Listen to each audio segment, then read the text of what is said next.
Honda Winner X Track Day sa Cavite. Goods nga ba tong underbone na bago? Alamin natin yan. Wala pa tayong tulog kasi sobrang excited na natin maka-XP sa racetrack dito sa Carmona, kung saan sino-showcase ng Honda Philippines ang bago nilang underbone, ang Honda Winner X. 150cc din to. Sobrang ganda ng handling ng motor na to.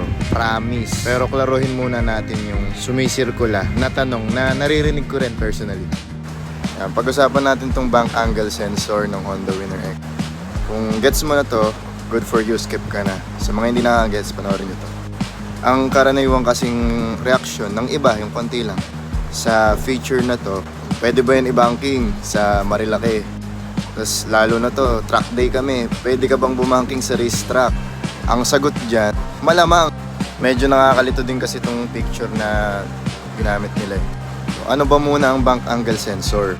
Ang bank angle sensor ay parang gyroscope na inaalam kung gaano ka na nakahiga o yung lean angle mo.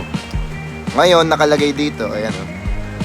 Pag nag-exceed ka sa 70 plus minus 50 degrees, tsaka mamamatay ang makina. Para hindi nakakalito ito. 68 something degrees lang yan ha. Bali, lalagpasan mo yan para mamatay ang makina. Ang tanong, kaya ba yan sa underbone? Diba? So, safe.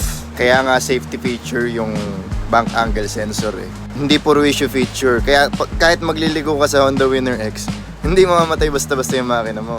Ang purpose nan, pag na-aksidente ka na, patay na kusa. Yung makina ha, yung makina, ang patay na kusa. Kasi malay mo, yung throttle cable mo, na-stuck nung natumba ka, na ganun.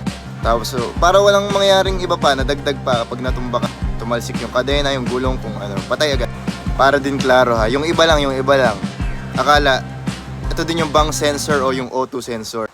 Sa exhaust naman yon para sa air-fuel ratio. Iba yon, bank angle sensor to. Angle, lean angle. Ayun lang. Back to the video. Tuloy na tuloy pa rin ang track day namin kahit umuulan. Muntikan na nga tayo hindi maka-XP. Kasi wala yung pangalan ko dito sa listahan. Sinama na din natin OBR natin para hindi tupakin kasi nasa Cavite naman talaga ako. Eto, may sanaw pang konti yung racetrack. Tapos yung Honda Winner X na gagamitin namin, all stock yon, all stock. Pati tires, all stock. Kaya hindi pwede masyadong bumakbak ngayon kasi hindi makapit masyado yung stock eh. May mga pinamigay din si Honda na long sleeve tsaka saklob. Tatak Honda Winner X! Kita nyo naman oh, popogi naman motor na yan, promise. Ang laki nan sa personal, parang big bike. Ayan, si Abuto. Parehas kaming walang tulog. As in, wala. Zero. Ayan, sila Sir Jonas at ang Winner X Gang of the Philippines. Wala sa iba't ibang lugar ng Luzon. Muna kayo, eh! Okay, thank you sir, and enjoy the day. We have a lot of programs today. And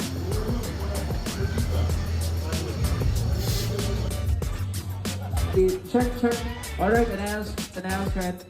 Riders, we have 3 riders who have submitted their waiver forms. Please proceed on registration. Attention all riders, all the remaining upon the police. And we have a good birthday greetings. Happy birthday, Oyo. One of our marshals here in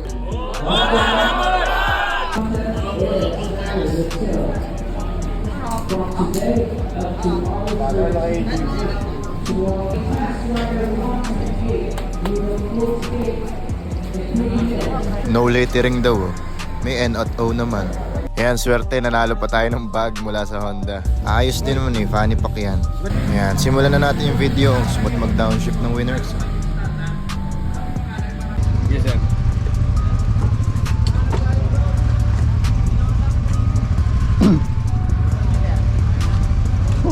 Idol, butas na ID mo? Apa?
Dali iliko ng Winner X, promise. Kaya nasabi kong maganda handling niya. Yung bigat, yung taas, yung laki ng gulong, tsaka yung ganda ng suspension. Ayun, lahat yun. Maiksi din kasi yung wheelbase niya. Yung pagitan ng dalawang gulong, tsaka yung swing arm. Siya yung pinakamaikli wheelbase sa Sniper, sa Raiders. Dahil mataas ang bangko, mataas ang center of gravity mo, madali siyang iliko, ihiga. Yun nga lang, ang Winner X ang pinakamabigat na motor dun sa tatlo. Kaya sa tuwid, sibak pa rin kayo sa Raider FI, totoo yan.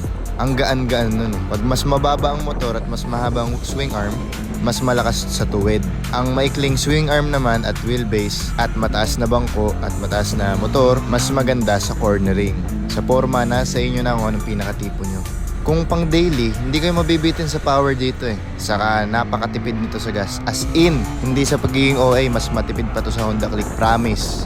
Manual transmission kasi, kada dagdag mo diba ng gear, bumababa ulit ang RPM mo. Less RPM, less engine effort, less fuel consumption, malamang. Sa bundok naman, syempre, mas makapit ang engine brake nito kumpara sa scooters. Lalo pag low gear. Tapos naka-assist ang slipper clutch din ng Honda Winner X. Napaka-smooth mag-downshift, makikita niyo doon sa reel na. Kahit mag-clutchless shifting ka, walang problema. Ang nakikita ko lang downside ng Honda Winner X, syempre walang U-box, underbone. Tsaka iba pa rin yung comfort ng scooter pag may angkas ka.